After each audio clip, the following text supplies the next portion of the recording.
반갑습니다. 세월이 참 잘 가고 있죠. 벌써 6월 말입니다. 바이블 스토리 산책 강의를 시작한 지도 2년이 지나고 있습니다. 2년 동안 여러분과 함께 할 수 있어서 참 감사하고, 저는 개인적으로 거의 매일 이 강의를 하는데요. 매일매일 말씀을 붙들고 또 그 말씀 속에서 나눌 수 있다는 것이 저에게는 굉장히 큰 행복이었던 것 같습니다. 그 행복이 제 이 땅의 삶이 다하는 날까지 가기를 소원해 봅니다. 오늘 에레미야 애가 5장 갑니다. 세월만 잘 가는 게 아니고 성경 강해도 잘 가고 있죠. 에레미야 애가 5장 마지막 장 가도록 합니다. 자, 이 긍휼의 기도를 요청하는 것이 5장인데요. 항상 우리에게 넉넉하게 우리를 받아들일 수 있는 그런 사람이 있다는 것만 해도 참 감사하죠. 차를 운전해 가다 보면요, 저희 교회가 있는 데는 시골입니다. 경기도 김포시 양촌읍 하군리 356번지입니다. 이전 주소가 학운리예요. 학이 구름처럼 몰려있는 그런 동네라는 의미가 있어요. 자, 이 학운리인데 굉장히 시골이죠.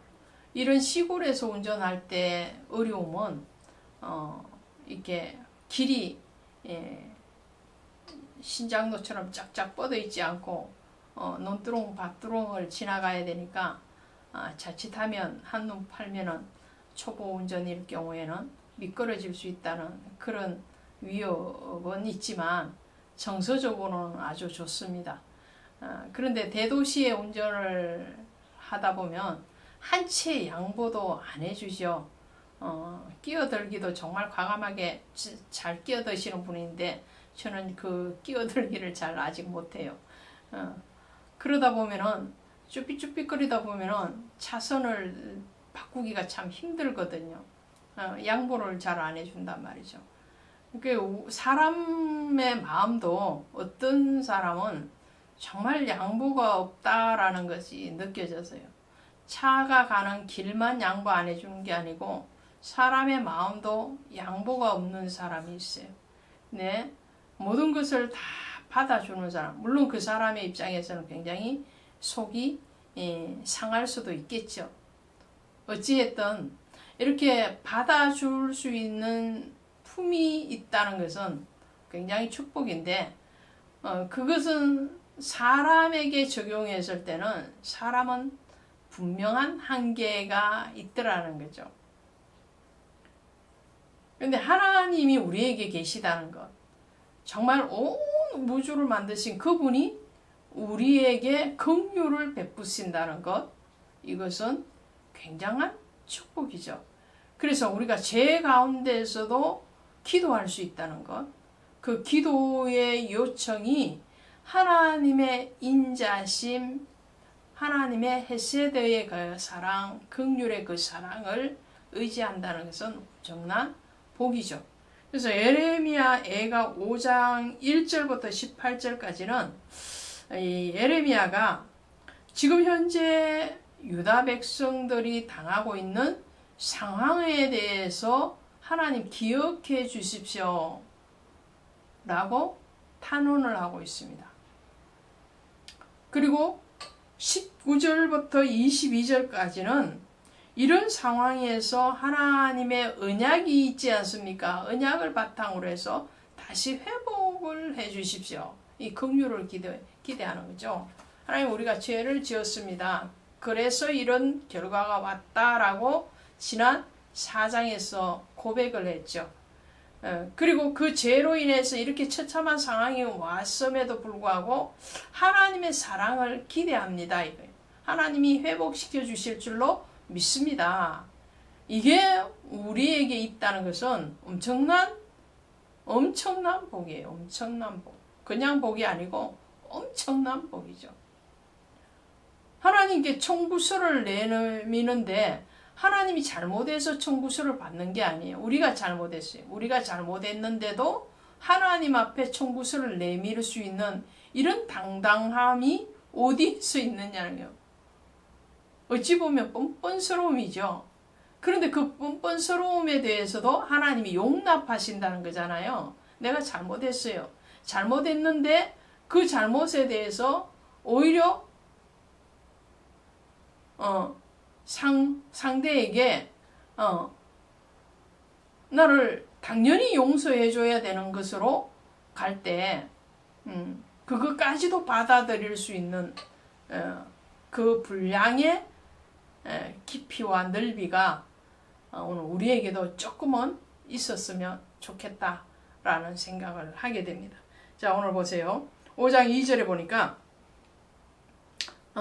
우리는 5장 2절에 우리의 기업이 외인들에게 우리의 집들도 이방인들에게 돌아갔나이다. 그렇죠. 우리가 당한 치욕이 얼마나 큰, 여기서 다시 복수를 쓰고 있잖아요. 에레미야 개인의 일이 아니라는 거죠. 지금 에레미야가 유다 백성을 대표해서 기도하고 있지만 에레미야 개인의 얘기가 아니고 하나님의 나라인 유다 나라를 대표하는 거고 유다 백성들을 대표하는 거죠. 그래서 우리의 집들도 이방인들에게 돌아갔고 우리는 아버지 없는 과들이오며 우리의 어머니는 과부들 같으니 그래요. 육신의 아버지 어머니는 없는 것과 같다는 거예요. 그들이 이 육신의 자녀들을 돌봐줄 수가 없는 거예요. 그것이 4장에서도 나왔잖아요. 시온의 아들들에 대해서.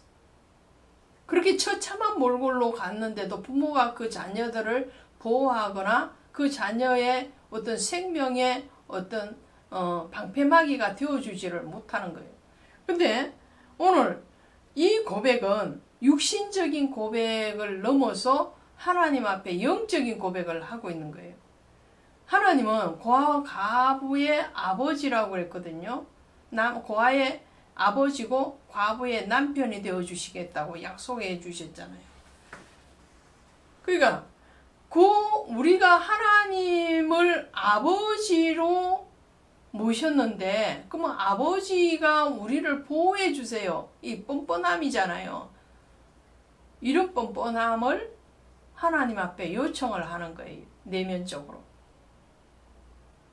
고아가 된 것은 하나님이 우리를 버려서 그런 것이 아니고 우리가 집 나가서 하나님을 잊어먹어서 그래서 고아가 된 거고 과부가 된 것은 하나님이 죽어서 과부가 된 것이 아니고 우리가 하나님이 없는 것 같이 행위했기 때문에 과부가 된 것인데 그런데 하나님 앞에 다시 청구하는 거예요.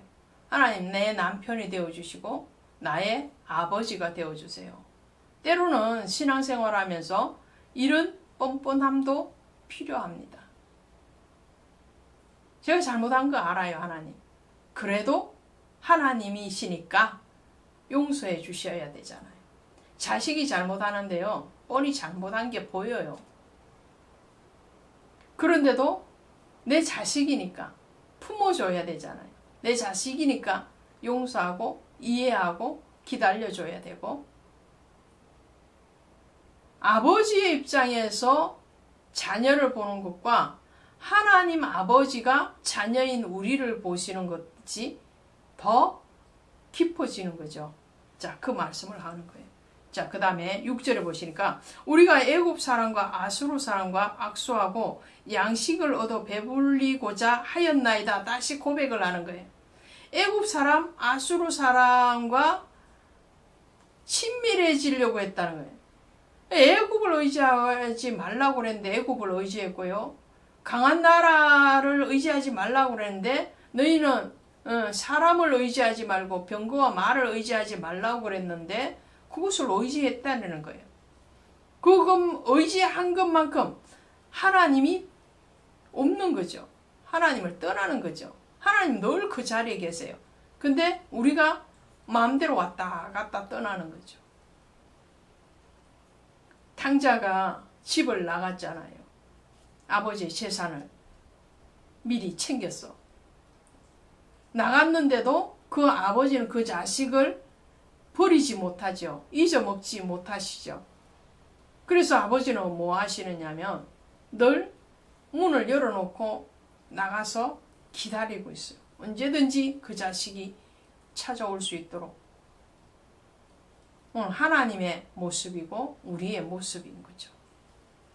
자, 7절에 우리의 조상들은 범죄하고 없어졌으며 우리는 그들의 죄악을 담당하였나이다. 이 죄가 무르익은 익은 거예요. 그냥 죄 하나 있다고 하나님 착 치시고 그런 게 아니에요. 대대로 누적돼서 부풀러서 막 그렇게 온 그 죄에 대해서. 자, 그래서 지금은 어떻게 했냐? 지금은 굶주림의 열기로 10절에 보니까 열기로 말미암아 우리의 피부가 아궁이처럼 검은 굶주림의 열기로 아사 직전에 가 있다라는 거죠. 이 육신적인 양식의 굶주림뿐만 아니라 지금 포로된 백성이니까요. 전쟁의 폐허 가운데 버려진 고아들과 같은 입장이니까요. 육적인 양식도 없죠. 근데 진짜 양식이 더 없는 거예요. 영의 양식이 없는. 왜요? 이전부터 참 선지자는 박해를 받았고 거짓 선지자, 거짓 제사장, 거짓 왕들이 득세를 하고 있었으니까 정말 먹어야 되는 영의 양식을 못 먹고 자라는 거예요. 그러니 핍절할 수밖에 더 있겠느냐는 말이죠. 또 하나 볼까요? 또 하나 보면 자 15절에 보니까 우리의 마음에는 기쁨이 그쳤고 우리의 춤은 변하여 슬픔이 되어 싸우며 우리의 머리에는 쓰는 면류관이 떨어져 싸우니 오호라 우리의 범죄 때문이니라. 면류관이 떨어졌다고. 면류관. 이 면류관이 뭔가요? 앞에서 말을 하는 기쁨이죠. 즐거움이죠. 자랑스러움이죠. 그런 것이 없어져요. 그럼 면류관은 뭘까요? 성경에서 여러 면류관에 대해서 말, 의의 면류관, 시들지 않는 면류관, 생명의 면류관, 영광의 면류관, 여러 면류관에 대해서 말을 하거든요. 그리고 성도님들은 죽어서 그 면류관을 받는다고 생각을 해요.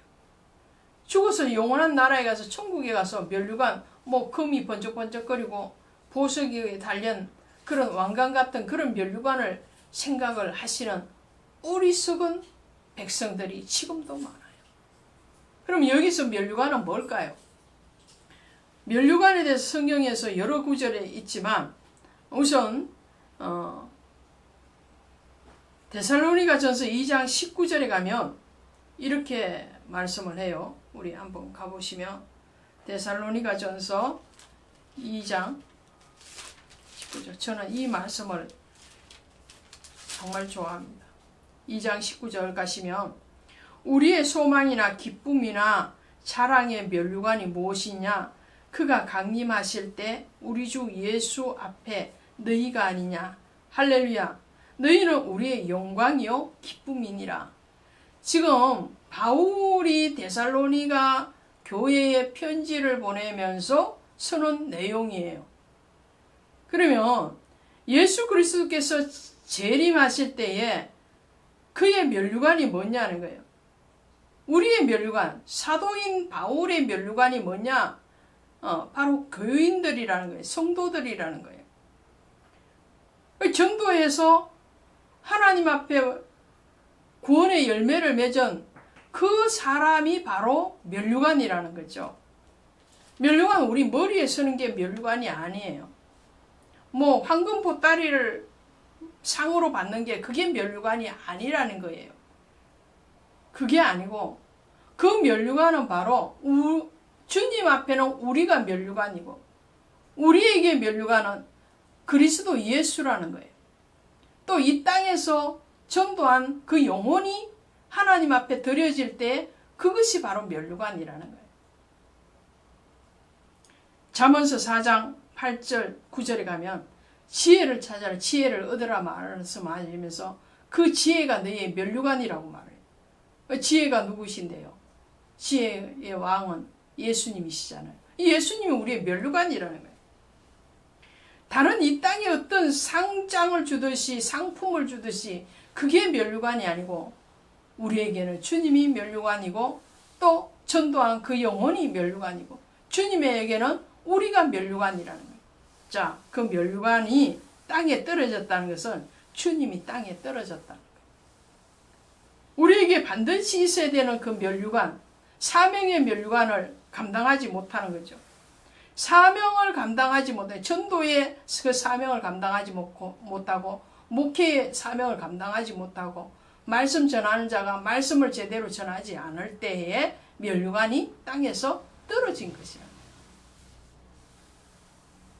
직분의 면류관이 그 직분을 잘 감당하면 면류관이지만 감당하지 못하면 수치가 되는 거죠.